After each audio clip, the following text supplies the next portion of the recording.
మన ప్రొద్దుటూరు మాజీ ఎమ్మెల్యే గారు ప్రతిరోజు ఏదో ఒక రకంగా నా మీద నా కొడుకు మీద అవినీతి నిందారోపణలు చేయాలని చాలా శ్రమ పడుతున్నాడు. ఏదో ఒక రకంగా ఒక నింద వేస్తే వాళ్ళకు చెడ్డ పేరు తేవాలని ఒక ప్రయత్నం అతను నిరంతరం చేస్తున్నాడు. కాబట్టి నేను చెప్పేది ఏముందంటే, ఇప్పటికి 40 సంవత్సరాల రాజకీయ జీవితంలో 6 సార్లు ఎమ్మెల్యేగా ఉన్నాయి.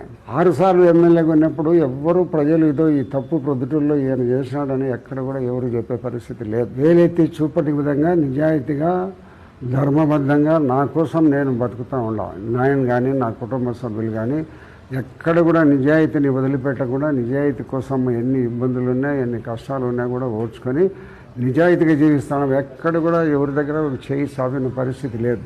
ఈ విషయం ప్రొద్దుటూరు ప్రజలందరికీ తెలుసు. కానీ నువ్వేదో నేను నా కొడుకు మీద నువ్వు రోజు ఏదో ఒకటి మాట్లాడుతూనే ఉండవు. అయితే నువ్వు ఇన్ని మాట్లాడినా కూడా నిన్ను గురించి ప్రొద్దుటూరు ప్రజలకు అందరికీ తెలుసు.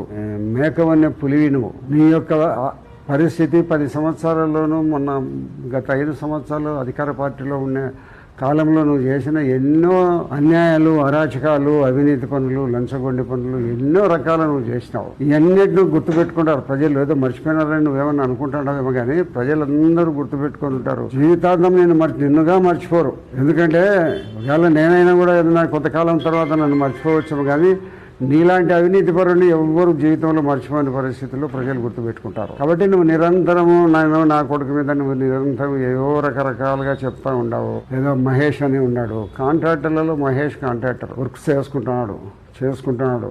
అందరి మాదిరిగానే వ్యాపారం చేసుకుంటావు. నువ్వు వేసుకో అన్నాడు ఎవరన్నా. నువ్వు గతంలో నువ్వు ఉన్నప్పుడు అంతా నువ్వే చేసుకున్నావు కదా, ఎవరికన్నా ఇచ్చినావా? కాబట్టి నువ్వు ఈ పనుల విషయంలో రోజు నువ్వు మా మీద ఎంత బురద చల్లే ప్రయత్నం చేసినా కూడా మైదుకూరు రోడ్డుకు పోతావు, పుట్టిపాటి రోడ్డుకు పోతావు, ఇంకా ఎక్కడెక్కడో పోతున్నావు. నువ్వు అధికారంలో ఉన్నప్పుడు నీ మీద పత్రికా ప్రకటన చేసినప్పుడు నేను ఎవరిది ఏ రోడ్ల మీదకి పోలే, ఎవరికి ఎక్కడ పోయి చెప్పలే. నువ్వు నా దగ్గర 25 సంవత్సరాలు నా దగ్గర ఉన్నావు. అప్పటి నుంచి నీ పరిస్థితి తెలుసు. అప్పటి నుంచి నీ చేతి లాగవము, నువ్వు ఎట్లా డబ్బులు కొడతావు, ఎట్లా డబ్బులు చేతికి వస్తాను, ఎట్లా దాచిపెడతావు అనేది కూడా నాకు తెలుసు. నిన్ను గురించి నేనేదో కొత్తగా నేర్చుకోవాల్సిన పని లేదు. నువ్వేదో ఉన్నట్టుండి నువ్వు రాజకీయాలకు వచ్చింటే నిన్ను గురించి నేను తెలుసుకోవాల్సిన పని లేదు. మీ మామ నా దగ్గర ఉన్నాడు. మీ మామ తర్వాత నువ్వు నా దగ్గర ఉన్నావు. నా దగ్గర 15 సంవత్సరాలు పనిచేసినావు. నేను కౌన్సిలర్గా చేసిన, అదే మున్సిపల్ వైస్ చైర్మన్ చేసి చైర్మన్ కూడా కొంతకాలం చేసినాం. ఇన్ని చేసిన యొక్క నిన్ను గురించి నాకు ఎక్కడ సూది మోగినంత కూడా తాగు లేకుండా నాకు నీ యొక్క పరిస్థితి అంతా తెలుసు. ఆ దగ్గర ఉన్నప్పుడే ఎన్నో తప్పులు చేసినావు. అప్పుడు ఏదో పార్టీకి చెడ్డ పేరు వస్తుందని నేను వెనకేసుకొని కొంత మాట్లాడినాం. నువ్వు ఏదో పోలీసులతో ఎప్పుడో తన్నులు తినాల్సినవని పోలీసుల బారి నుంచి కాపాడినా. నీకు తెలుసా ఇవన్నీ? నువ్వేం చేసిన తప్పులకన్నిటి కూడా నేను పోలీసులతో నిన్ను రాత్రి పిలుచుకొని పోయి నిన్నంతా ఇష్టం వచ్చినట్టు నేను మీద ఒత్తిడి చేసి బాగా తన్నాలని ఉన్నారు. అది కూడా నాకు తెలుసు. కానీ ఆ రోజు అప్పటికప్పుడు ఒక అర్ధగంట ముందర నాకు విషయం తెలిసి నేను బయటికి పంపించిన. ఇన్నిసార్లు నువ్వు నా దగ్గర ఉన్నావు, నా దగ్గర ఎన్నో పనులు చేయించుకున్నావు, నా దగ్గర చెప్పి అప్పులు ఇప్పించుకున్నావు. అప్పులన్నీ నువ్వు తీసేసి నీ దగ్గర నువ్వేమన్నా రూపాయి నాకు ఎప్పుడైనా ఇచ్చినావా? ఏ కాంట్రాక్టర్ దగ్గరైనా ఇప్పించినావా? రోజుకు 1-2 గంటలు నా దగ్గర ఉంటాన్నావు. ఇచ్చిన వాళ్ళు కానీ నాకు ఇచ్చిన వాళ్ళు కానీ నువ్వు ఎవరిదన్నా ఇప్పించినాడు కానీ ఏమన్నా నువ్వు చెప్పగలుగుతావు? ఎవరినైనా రోజుకు 3-4 గంటలు నా దగ్గర ఉండిపోతానే నువ్వు, నీ బావమరిది, నీ వర్గం అంతా. మరి అప్పుడంతా ఏం లేదే.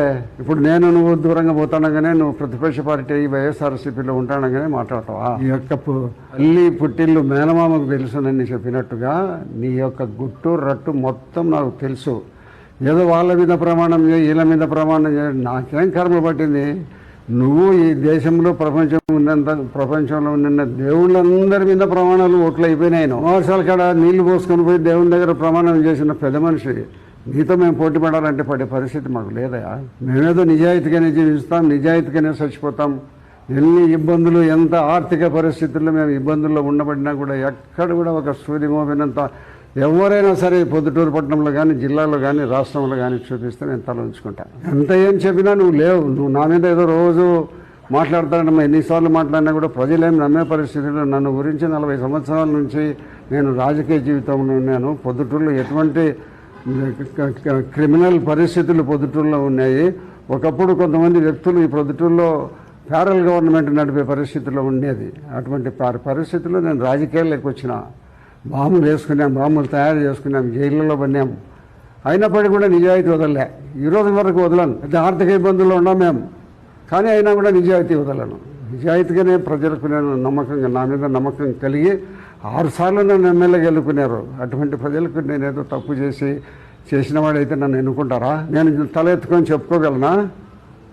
నువ్వు ఏదో రోజు నా మీద మాట్లాడతావు, నా కొడుకు మీద మాట్లాడతావు, ఈడ చేసినావు, ఆడ చేసినావు, ఎన్ని చెప్పినా కూడా ఇది నమ్మరా? నిన్ను నమ్మే కాలం పోయింది. నిన్ను జీవితాంతము నమ్మరు. జగన్మోహన్ రెడ్డి గారిని కూడా ఎవరు నమ్మరు. ఎందుకంటే మీ 5 సంవత్సరాల గవర్నమెంట్లో ఎన్ని ఆగాయిత్యాలు, ఎన్ని అన్యాయాలు, ఎంతమంది భూములు గుంజుకున్నారు, ఎంతమంది ఆస్తులు లాక్కున్నారు, ఎంతమంది దగ్గర మీరు ఇబ్బందులు పెట్టి జైళ్ళ పాలు చేసినారు. ఇవన్నీ మర్చిపోరా? నువ్వేదో 3 సంవత్సరాలు కాదు, నీకు 30 సంవత్సరాలైనా నీవు వేరే వాళ్ళు ఎవరన్నా వచ్చి గెలుస్తారేమో తప్పక నీకైతే అధికారం లేక నువ్వు వచ్చే పరిస్థితి పొద్దుటూరులో లేరు. పొద్దుటూరులో నిన్ను నమ్మరు.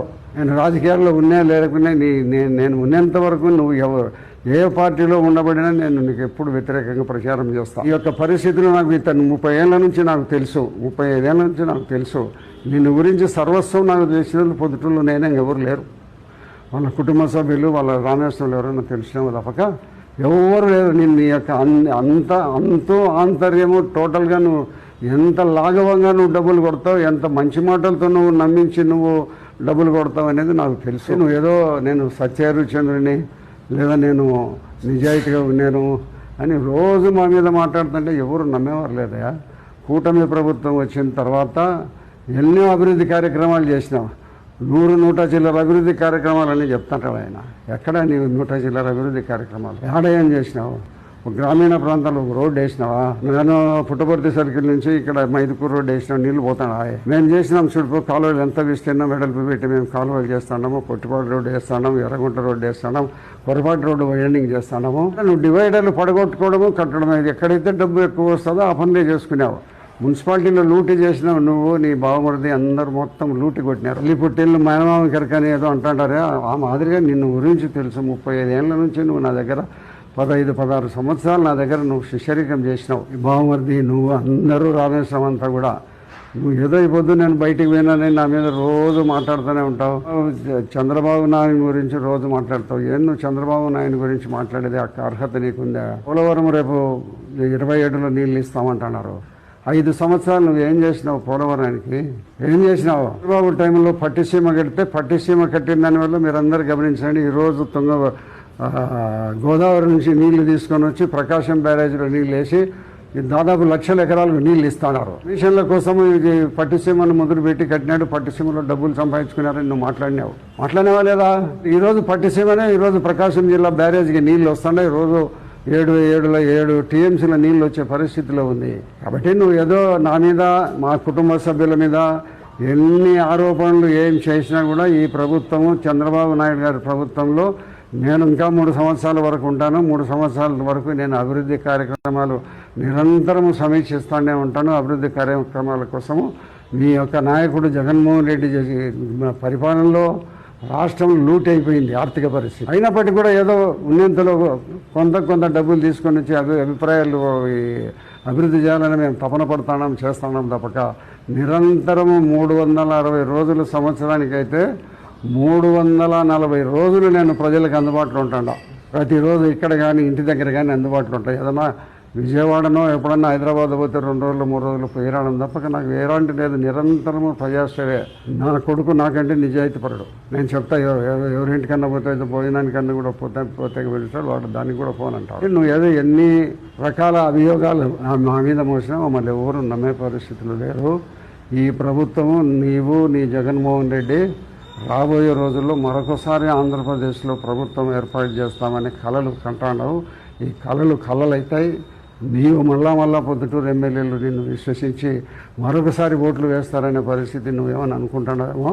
ప్రజలు నిన్ను గురించి ప్రతి పిల్లోనికాడ నుంచి పెద్దోళ్లకు 90 ఏళ్ళ వయసు గల నుంచి తెలుసు. నా గురించి చిన్నపిల్లల గురించి 90 ఏళ్ళ వయసు గలకు నా గురించి తెలుసు, నీ గురించి తెలుసు. నువ్వు ప్రజలు మరొకసారి నేను ఏదో అందలం ఎక్కిస్తారని ఆశపడుతున్నావు. ఇంకా 3 ఏళ్ళని కలవరపోతున్నావు. నీకు 3 ఏళ్ళు కాదు 30 ఏళ్ళనే నీకు అధికారం వచ్చే పరిస్థితి లేదు. నీ జగన్మోహన్ రెడ్డిని ప్రజలు తిరస్కరించి 175 సీట్లలో 11 సీట్ల స్థానానికి తీసుకొచ్చినారు. ఇంతకంటే ఘోరం ఉందా ఎక్కడైనా కూడా? ఏ సమయంలో ఇంత ఒక ముఖ్యమంత్రిగా ఇంత ఘోరంగా ఓడిపోయే పరిస్థితి ఎక్కడైనా ఉందా రాష్ట్రంలో? మీకు వచ్చింది మీ జగన్మోహన్ రెడ్డికి, మీలాంటి వాళ్ళందరూ ఆయన ద్వారా కూడా దుర్మార్గ పనులు చేయించి ఆయన కూడా అవినీతి విచ్చలవిడిగా డబ్బులు సంపాదించుకుని అవినీతి మార్గంలోనే నిరంతరం పయనించినాడు. రోజు సొంత తల్లి చెల్లెళ్ళని కూడా దూరం పెట్టినాడు. అటువంటి ముఖ్యమంత్రికి మళ్ళీ ఓట్లేస్తారు ప్రజలు. తల్లి తండ్రి చెల్లెళ్ళు బంధువులతో ఉండే వాళ్ళందరూ రాజకీయ నాయకులు ఎంతమంది ఉన్నారు? నువ్వు లేవు. నేను ప్రజలకు జవాబుదారి, నన్ను ఎన్నుకునే ప్రజలకు నిరంతరము జవాబుదారితనంగా ఉంటా, జవాబుదారి వహిస్తా. అంతేగాని ఏదో నీ మాదిరిగా ఏదో డబ్బులు తీసుకుంటే మళ్ళీ రేపు రామ్మ చీర పెట్టి నీకు డబ్బులు ఇచ్చి పంపిస్తాననే మాటలు నేను చెప్పాను. ఈ రోజు కొరకు ఇంతవరకు ఇట్లా చేయి సాగిన పరిస్థితి ఎక్కడ జీవితంలో లేదు, ఉండదు కూడా. నా జీవితాంతం ఆ రాజకీయాల్లో ఉన్నా లేకపోయినా ఇదే మాదిరిగా నా కోసం నేను బతుకుతాను, నా కోసం నిజాయితీగా నేను ఉండి రాజకీయాలలో కానీ నా జీవితంలో ఉండి చచ్చిపోవాలని నేను అనుకుంటాను తప్పక నువ్వు నన్ను ఎంత ప్రేరేపించి మా కుటుంబం ఇన్ని చేసినా కూడా ప్రొద్దుటూరు ప్రజలు కానీ జిల్లా వాసులు కానీ రాష్ట్రంలో సమైక్య ఆంధ్రప్రదేశ్లో కూడా పోయి నన్ను గురించి విచారించు.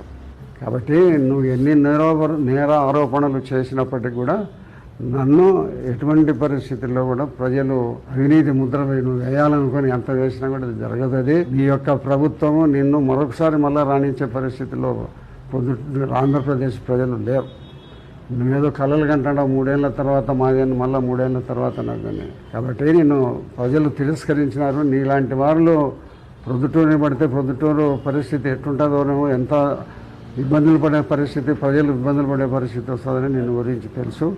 నువ్వు మాట్లాడే ప్రతి మాటను కూడా నిన్ను గమనిస్తూ అంటారు. నీ యొక్క ప్రతి ఒక్క మాటను కూడా నమ్మే పరిస్థితిలో ప్రజలు లేరు. అయితే ఏ దేవుని మీద ప్రమాణం చేయను, నాకు అటువంటి అవసరం లే. ఆయన అయితే అన్ని గుళ్ళు అయిపోయినాయి, గుళ్ళు లేవు ఆయనకు. కాబట్టి విపరీతమైన లంచగొండిగా నువ్వు ఉండి వేరే వాళ్ళకు లంచగొండితనం ముద్ర వేయాలని నువ్వు అనుకుంటే నీ సాధ్యమయ్యే విషయం కాదు.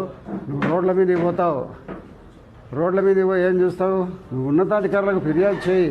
నీ జగన్మోహన్ రెడ్డి ద్వారా ఫిర్యాదు చేయించు. జగన్మోహన్ రెడ్డి మాజీ ముఖ్యమంత్రి ఒక పిటిషన్ పెడితే దానికి వాల్యూ ఉంటుంది, అట్లా చేయొచ్చు.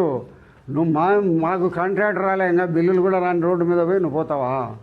మైదుకూరు రోడ్డు మీదకి పోతావు, పొట్టుపాటి రోడ్డు మీదకి పోతావు. నీకేంటి సంబంధం ఏంటి? రోడ్లు మా పని కంప్లీట్ కాలే, ఇంకా బిల్లు కూడా పెట్టుకోలే మేము. ఈ మాదిరిగా ఏదో నాసిరకం పనులు చేసి కొన్ని రోడ్లు వేసినావు. నువ్వు గ్రామీణ ప్రాంతంలో ఉప్పరపల్లె రోడ్డు వేసినావు, ఎన్నిసార్లు గుంతలు పుడిచినారో చూడు.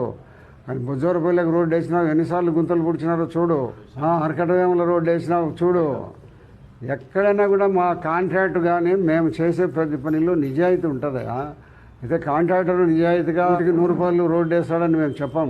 రేట్లలో 10 రూపాయలు ఎక్కువ తీసుకొని ఎక్కువ ఉన్న దాంతోనే వేస్తాం.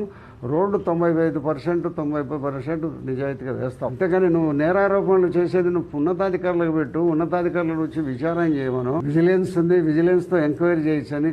క్వాలిటీ కంట్రోల్ ఉంది, క్వాలిటీ కంట్రోల్తో చేయించమను. ఇవన్నీ చేయగానే రోడ్లలో మా రోడ్డుకు బిల్లు రాకముందు నువ్వు గీతలు వేసి ఏం పని నీకు? నువ్వు ఇంజనీర్వా? నువ్వు బాగుండదు ఇంజనీరా? ఉన్నతాధికారులు నువ్వు ఏం చెప్పినా కూడా నీ వల్ల 10 రూపాయలు తగ్గించరు, 10 రూపాయలు పెంచదు, రోడ్డు తగ్గదు. నువ్వు తగ్గించాల్సింది, ఇది నాసిరకమని నిర్ణయించాల్సింది ఎవరు? ప్రభుత్వ అధికారులు ఉన్నారు. చీఫ్ ఇంజనీర్ పెట్టు, నీ జగన్మోహన్ రెడ్డితో లెటర్ పెట్టించు. అంతేగాని ఊరికే రోజు రోడ్ల మీద నువ్వు ఆ రోడ్డుకు పోయినాడు, అది రోడ్లు వేసే టైంలో అక్కడ ఉండబడిన వ్యాపారం నిలబడిపోతుంది. నిలబడిపోతే దానికి జవాబుదారీ కాంట్రాక్టరు మా పార్టీ మేమా? నువ్వు రోడ్లు వేసినప్పుడంతా ఎట్లా చేసినావు? రోడ్లు నువ్వు వేయలేదు రోడ్లలో. నువ్వు డ్రైనేజ్ కట్టినావు కదా మైదుకూరు రోడ్డు అమ్మేటప్పుడు, నిలబడిపోలే వ్యాపారము. ఒక్కొక్కరి దగ్గరికి పోయి నీకు ఈ 2 నెలల్లో ఎంత నష్టం వచ్చిందంటే 20 లక్షలు 30 లక్షలు వచ్చిందని నువ్వు చెప్పిస్తావు. రోడ్లు వేసేటప్పుడు ఏదైనా కూడా పొలాలలో పోతాయి. రైతులు తరతరాల నుంచి ఉన్న పొలాలు రైతులందరూ ఇస్తున్నారు రోడ్ల కోసము. ఈ రోడ్లు కూడా బాగుపడాలనే ఒక మంచి సదుద్దేశంతో ఆర్టీసీ బస్ స్టాండ్ నుంచి రిలయన్స్ పెట్రోల్ వరకు 2 పక్కల ఎప్పుడు రోడ్డు తగ్గిపోతుంది. మీకందరూ కూడా గుర్తుంటుంది ఆ రోడ్డు. దానికి డబ్బులు పెట్టి శాంక్షన్ చేసి 10 కోట్ల రూపాయలు పన్నులు పెట్టి దాన్ని వెడల్పు చేస్తున్నాం 100 అడుగులు. ఎక్కడైనా నువ్వు చేసిన పాపన పోయినావు ఎక్కడన్నా? రిలయన్స్ పెట్రోల్ బంకు ఆర్టీపీ దావన ఎన్ని యాక్సిడెంట్ జరిగినా ఎంతమంది చచ్చిపోయింటారు? ఈరోజు మేము డబుల్ రోడ్ వేస్తాం అక్కడ 100 అడుగుల వెడల్పుతో. ఎన్ని నీకు మేము చేసే మంచి పనులు నేను ఓర్చుకోలేకపోయి నువ్వు ఏదో మా మీద బురద జల్లని నువ్వు ప్రయత్నం చేసి మేమేదో విపరీతమైన అవినీతిని లంచగొండిని దోచుకుంటాడం, నేను నా కొడుకు పార్ట్నర్ మహేశ్వర్ రెడ్డి గారు దోచుకుంటాడం అని చెప్తాడు. నీ ఒక్క చెప్పే మాట 1% ప్రొద్దుటూరు ప్రజలు నమ్మే పరిస్థితి లేదు. నేను ప్రొద్దుటూరు ప్రజలకు జవాబుదారి. నేను ఎక్కడన్నా తప్పు చేసింటే ఏ ఒక్క చిన్న వ్యక్తిగా కూడా ఒక రిక్షా దొక్కేవాడు కూడా నన్ను ప్రశ్నించవచ్చు, నేను జవాబు చెప్తాను. ఎవరైనా సరే ఎక్కడైనా సరే ఛాలెంజ్. మేమేమి ఇక్కడ రియల్ ఎస్టేట్ బిజినెస్ చేయడంలో, ఎవరి భూములు మేము ఆక్రమించుకోవడంలో, ఎవరి భూముల్లో గెట్లు వేసుకోవడంలో, ఎవరిది లాక్కోవడంలో, ఎవరన్నా రియల్ ఎస్టేట్ వేస్తా అండి ఫ్లాట్లు వేస్తే వాళ్ళు డబ్బు కట్టాలి. నీకు అట్ట పరిస్థితి లేదు మాకు. అంత దిగజారి బతుకం నీ మాదిరిగా. కాబట్టి నువ్వు నిరంతరము మా మీద ఏదో మా కుటుంబాల మీద మాతోటి భాగస్తుల మీద నువ్వు ఎన్ని చెప్తానే కూడా ప్రజలు నమ్మే పరిస్థితి లేరు. నేను నా కోసం నేను నిజాయితీగా బతికి చచ్చిపోవాలనే ఉద్దేశంతో ఉన్నాను తప్పక ఎవరి కోసం కాదు. నేను కానీ నా కుటుంబ సభ్యులు కానీ మా అన్నదమ్ములు కానీ ఎవరైనా కూడా ఒక తప్పు చేస్తే దానికి ఎవరైనా రుజువు చేస్తే తల వంచుతాం.